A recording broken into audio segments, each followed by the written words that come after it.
Good Saturday morning, everyone. We are tracking a squall line of strong to severe thunderstorms that will be impacting the area later tonight, that main threat time frame.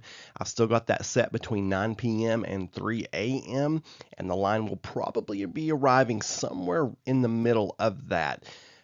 Please keep in mind if you listen to other forecasts, watch other forecasts and whatnot, and they go strictly by the model. Just keep in mind a model can be wrong, and oftentimes they are when it comes to the timing of a squall line because these things speed up and slow down.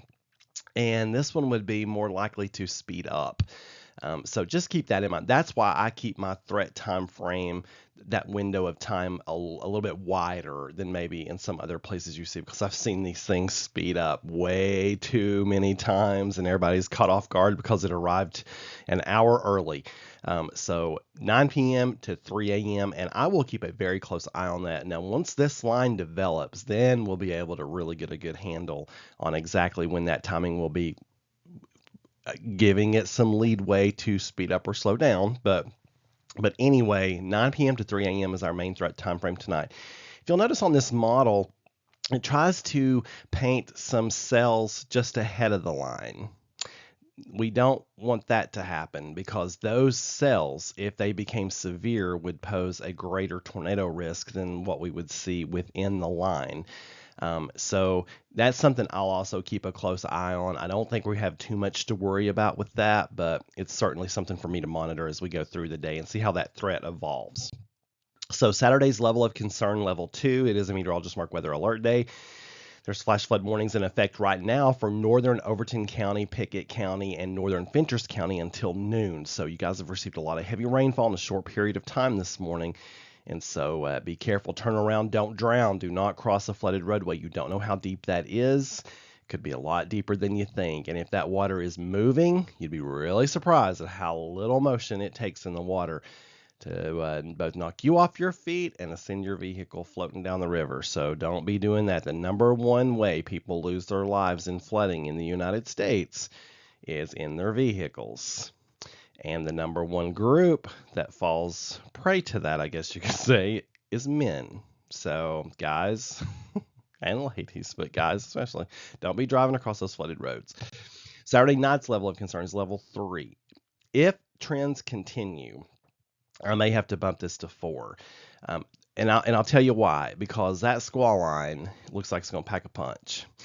And we have saturated soils, which means we have trees in saturated soil. So one good thing is that the trees don't have foliage on them. If they had leaves on them, they could catch a lot more wind and would be easier to topple. So that helps us out.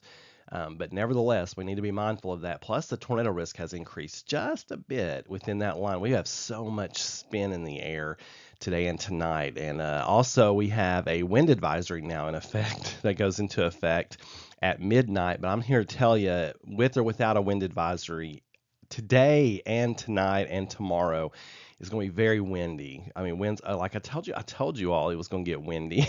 So people were under forecasting the winds, but these systems always make a lot of wind. And now everybody's, oh, wait, it's going to be windy. Well, yeah, it's going to be very windy. Wind gusts of 40 miles an hour. So that alone could cause some trees to topple. Prepare for power outages is what I'm trying to say. Prepare for sporadic power outages, and depending on how rough this squall line gets, there could be the potential for some long duration power outages. Premier generators bringing us our threat graphic. This is reiterating what I've said. 9 to 3 a.m. The tornado threat has increased just a bit, still low, but it's not staying low. It's increasing just a bit. Straight line wind, I have bumped that up to high because of the gusty winds we have anyway outside the line and within the line that's coming tonight. I think we're going to see some pretty serious power outages across the plateau. So just prepare for that just in case. I hope I'm wrong, but I would prepare for power outages just to be on the safe side, especially if you rely on power for, say, your oxygen or some other type of life-saving or life-improving device. Make sure you're ready for a backup plan for that.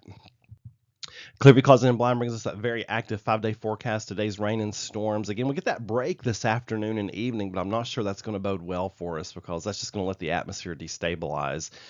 hopefully we get some showers to fill in that gap, because that would help us out. We certainly don't want any sunshine this afternoon or evening, and I don't think we have to worry about that. We're sopped in clouds right now, so that should hold true. Tomorrow we go from rain showers in the early morning to a wintry mix of sleet and rain to some snowflakes. And it looks like those snow flurries and snow showers will persist right on into the evening, into the overnight. And I think we could see some light accumulation. It's going to stay under an inch, but we'll see. And I'll make some graphics for that later today. Not looking for any big impacts, but that overnight low of 17 is not going to go well with wet roads and flooded roads. So, yeah, let's be ready for that. Monday, President's Day, looking mostly sunny. There's no school, so don't have to worry about the snow day forecast, but I would have probably been using some graphics for that. Tuesday, partly cloudy, and we get ready for our next system that comes in late Tuesday night into Wednesday with some light snow, looking like some light accumulation possible there. And then look at that, 11 degrees Wednesday night. It probably gets a little colder than that at the end of next week. Upper Cumberland Fair Credit Union letting us know it's going to rain. I've already got 3/4 of an inch in my gauge. Easily go to an inch before the midnight hour. And then Sunday, looking for another inch, mainly in that midnight to 6 a.m. time frame. And then looking for about 1/4 inch of liquid precipitation on Wednesday, which equates to about 1 to 2 inches of snow, maybe 1 to 3 or so. But that gives you an idea where I'm headed with that. It looks like it's going to be that kind of a snowfall. But I'll keep monitoring it very closely. Impactful threats in the extended outlook brought to us by Weikert Realtors. You see the threats there. Got another threat possible the 24th and 25th, and then already March the 1st. I have a feeling March is going to come in like a lion, but we'll see. I'll keep a very, very close eye on that. Premier Generators bringing us our winter weather threat levels, and you see those there. Low end threat for Sunday. Like I said, it'll be under an inch. And then Wednesday, could be 1 to 3, 2 to 3, something like that. So I'll continue to watch that closely. And Twisters, Friday night at the Palace Theater, Friday, February 21st, $5. We're raising money to buy weather radios for folks who can't afford them. Folks, I got a lot to watch today. That's what I'm going to be doing today, tonight, and tomorrow morning. So you keep it right here, and I'll keep you updated at meteorologistmark.com.